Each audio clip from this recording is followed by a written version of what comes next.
Hello guys, today I will start with you the topic factorization, जिसमें मैं आपको ये बताऊंगी कि हम टर्म्स को या एक्सप्रेशंस को फैक्टराइज कैसे करते हैं। इसके लिए मैंने 2-3 एग्जांपल ली हैं जिन एग्जांपल्स को मैं आपको समझाऊंगी। ठीक है, I have taken first example like जैसे मैंने लिया है फर्स्ट एग्जांपल 7x-42। अब हमें इसे फैक्टराइज करके बताना है। तो फैक्टराइज करके बताने के लिए हम क्या करते हैं, मतलब जो भी हमारे पास इस गिवन एक्सप्रेशन में टर्म्स हैं उनके हमने फैक्टर बना लेने हैं। जैसे ये 7x है, तो 7x को हम कैसे लिख सकते हैं, 7 × x, तभी ये 7x बना। और इधर हमारे पास 42 है, तो 42 हमारा कैसे बनता है, 42 का आप एलसीएम लोगे 42 है ना, तो ये आपके यहाँ पे चला जाएगा टू टू टू 21 2 फिर ये चला गया आपका 3 पे, 3 7 ये चला गया आपका 7 पे। ठीक है, तो मतलब 42 आप ऐसे लिख सकते हो 2 × 3 × 7। अब हमने क्या करना है, जहाँ पे हमारे पास गिवन एक्सप्रेशन में जो टर्म्स हैं उनकी जगह हम इनको फैक्टर फॉर्म में लिख देंगे। ठीक है, तो आप इसे लिखोगे 7x को 7 × x माइनस 42 को कैसे लिखोगे 2 × 3 × 7। तो जब ये लिखा उसके बाद नेक्स्ट स्टेप में आपने जो ये टर्म्स बनाई हैं इनमें से आपने देख लेना कौन सा नंबर या कौन सा वेरिएबल आपके पास कॉमन आ रहा है। जैसे यहाँ पे हमारे पास क्या कॉमन आ गया दोनों में, यहाँ पे हमारे पास ये वाला x पड़ा है, इधर हमारे पास 7 पड़ा है इधर और इधर भी। तो इस 7 को आपने कॉमन निकाल लेना है। यहाँ पे आपके पास क्या बचा अंदर x माइनस 2 3 6, तो ये इसकी फैक्टराइजेशन हो गई। ठीक है, हमने 7x - 42 को फैक्टराइज करके लिख दिया। अब जैसे और एग्जांपल मैं लूँगी, like I have taken 5x² minus 15xy²। तो इसको सॉल्व करने के लिए अगेन हम ऐसे ही करेंगे। पहले तो आप 5x² को कैसे लिख सकते हैं, 5 × x × y। ठीक है, सिमिलरली आप 15xy को कैसे लिख सकते हैं, xy² को 3 5 15 होता है, तो 3 × 5, फिर x को x ही लिखेंगे, y² को y × y। तो अब ये वैल्यूज़ हम ऊपर गिवन एक्सप्रेशन में पुट कर देते हैं।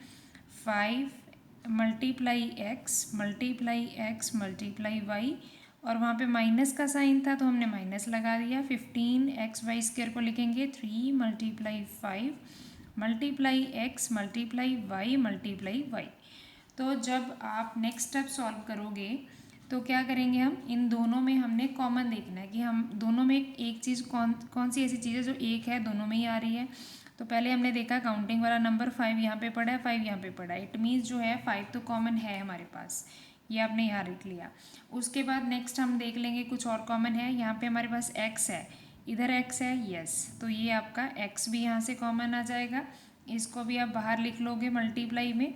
ठीक है, उसके बाद हमारे पास तीसरा नंबर जो है यहाँ पे y है, तो इधर भी हमारे पास y है, उस टर्म को आप बाहर निकाल के लिख लोगे। तो अंदर आपके पास क्या बचा, यहाँ पे ओनली x ये वाला, ठीक है, माइनस का साइन था। उसके बाद ये वाला 3 बचा आपके पास अंदर, 5 हमने बाहर निकाल लिया, x बाहर निकाल लिया, y बाहर निकाल लिया, एक y पड़ा और, तो यहाँ पे आ जाएगा। तो इस तरह 5x² y माइनस 15xy² की ये फैक्टराइजेशन वाली फॉर्म आ गई। ठीक है, उसके बाद जैसे ये बाइनोमियल्स थे दोनों, अब मैं एक और ट्राइनोमियल लूँगी, like I have taken ax² plus bxy² plus cxyz। तो इस तरह का एक्सप्रेशन है जिसको हमने सॉल्व करना है, फैक्टराइज करना है। तो सबसे पहले अगेन आप कैसे लिख सकते हैं, अब मैं इसको डायरेक्ट ही लिख देती हूँ। आप ax² y को कैसे लिख सकते हैं, a × x × y। ठीक है, फिर प्लस का साइन है, फिर bxy² को कैसे लिखेंगे, b × x × y। और लास्ट को आप कैसे लिख सकते हैं, c × x × y z। तो ये लिखने के बाद नेक्स्ट स्टेप आपके पास क्या था कि हमने तीनों टर्म्स में से देखना है कुछ कॉमन है हमारे पास। तो सबसे पहले a आया, a इधर है, a इनमें नहीं है, इट मीन्स ये कॉमन नहीं हो सकता। फिर आया x, यहाँ पे है, यहाँ पे भी है, यहाँ पे भी है, इट मीन्स x आपका जो है वो कॉमन आ गया, उसको हमने बाहर निकाल के लिख दिया। फिर उसके बाद नेक्स्ट आपके पास एक्स का काम ख़त्म हो गया, अब आ गया वाई। वाई यहाँ पे भी है, यहाँ पे भी है और यहाँ पे भी है। तो इट मीन्स कि आपका वाई भी जो है वो कॉमन आ जाएगा। जैसे अब देखो लास्ट टर्म में हमारे पास जेड है, पहली दो टर्म्स में जेड नहीं है तो we will not take it as common. तो जस्ट अब हमारे पास एक्स वाई कॉमन आ गया, बाकी अंदर क्या बचा यहाँ पे 2a और एक एक्स यहाँ पे बचा, ठीक है, प्लस फिर b, फिर यहाँ पे एक y बचा, फिर आपके पास क्या बचा c, उसके साथ क्या बचा z बचा। तो इस तरह ये इसके फैक्टर्स बन जाएंगे। इस तरह इसे हमने फैक्टराइज फॉर्म में लिख दिया। नेक्स्ट लाइक एक मैं आपको चार टर्म्स वाली एक्सप्रेशन भी बता देती हूँ। A x plus b x minus a y minus B Y, तो इसको फैक्टराइज करना है। इसको हम कैसे कर सकते हैं, आपने दो दो टर्म्स को मतलब का एक पेयर बना लेना है। जैसे आपके पास ये दो टर्म्स हैं, इनको कंबाइन करके सॉल्व कर लो, ये दो टर्म्स हैं, इनको कंबाइन करके सॉल्व कर लो। ये भी देखना पड़ता है कि कौन सी दो टर्म्स कंबाइन हो सकती हैं। इस सब में हमें सीधा दिख रहा है तो हमने डायरेक्ट ही ऐसे ही कंबाइन कर लिया। अब पहले ही टर्म्स में इसमें हमारे पास कॉमन क्या आ गया, यहाँ पे एक एक्स ये पड़ा है, एक एक्स ये पड़ा है, ठीक है। तो हम ये एक्स बाहर निकाल लेंगे, अंदर क्या हमारे पास आ गया, इधर हमारे पास ए है, इधर क्या आ गया बी, ठीक है। और यहाँ पे आपके पास माइनस बाहर आ गया, तो और कॉमन क्या आएगा, यहाँ पे वाई पड़ा है कि यहाँ पे वाई पड़ा है, तो ये वाई आप बाहर निकाल लोगे।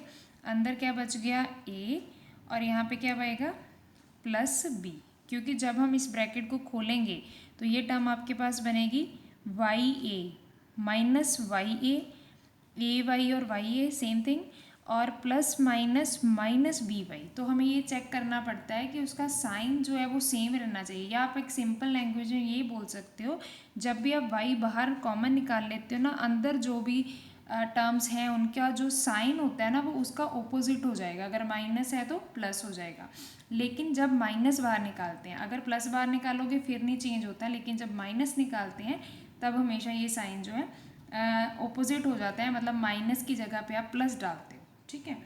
और इसके साथ एक और एग्जांपल है जो थोड़ी सी डिफरेंट है, I will tell you that also. 15pq plus 15 9q plus 25p। तो जैसे ये टर्म है, अब इसमें भी चार टर्म्स, ये एक्सप्रेशन में भी हमारे पास चार टर्म्स हैं। तो क्या होता है कि हमने दो दो टर्म्स कंबाइन करनी होती है, लेकिन हमने देखकर कंबाइन करनी है कि जो हमारे यहाँ पे ब्रैकेट में इनके फैक्टर्स बन रहे हैं क्या वो सेम हैं। अगर हैं तब हम उसे मतलब इकट्ठा करेंगे, अदरवाइज़ नहीं तो हम किसी और टर्म्स पे ट्राई करते हैं। अगर मैं देखूँ पहली टर्म में यहाँ पे हमारे पास 15 है, इधर 15 है, तो it means I can take 15 common, यहाँ पे पी क्यू आ जाएगा, यहाँ पे 1 आ जाएगा। लेकिन जब मैं इनको कंबाइन करूँगी यहाँ पे तो मेरे पास कुछ कॉमन नहीं आ रहा है, यहाँ पे 3 × 3 है, यहाँ पे 5 × 5 है, तो 3 5 में से कुछ कॉमन नहीं आया, ना ही यहाँ पे पी क्यू में से कुछ कॉमन आया। तो इट मीन्स कि हमने देखना है कौन सी टर्म्स को हम कंबाइन करेंगे। अब देखो कि हम पहले थोड़ा सा अरेंजमेंट कर लेते हैं। 15pq प्लस 25p को मैंने कंबाइन कर लिया, इधर 9q प्लस 15 को कंबाइन कर लिया। अब मैं यही करूँगी, ठीक है, ये इकट्ठा कर लूँगी, ये इकट्ठा कर लूँगी, ठीक है। अब करेंगे कैसे, अगेन सेम प्रोसेस है। 15pq को आप कैसे लिख सकते हो, 3 5 15 pq plus 5 5 25p plus 3 3 9q plus 5 3 15, ठीक है। तो अब जब आप देखोगे नेक्स्ट स्टेप क्या आएगा, कॉमन निकालना है, पहली दो टर्म में से फिर नेक्स्ट दो टर्म में से। तो इसमें आपके पास कॉमन क्या आ जाएगा, यहाँ पे 5 है, इधर भी 5 है, और p भी है, इधर भी है, तो 5p आपने बाहर निकाल लिया, अंदर क्या बचा 3q, और इधर इस ब्रैकेट में आपके पास इस एक्सप्रेशन में 5 बचेगा प्लस, और इधर कॉमन क्या आ गया 3, और अंदर क्या बचा 3q प्लस 5।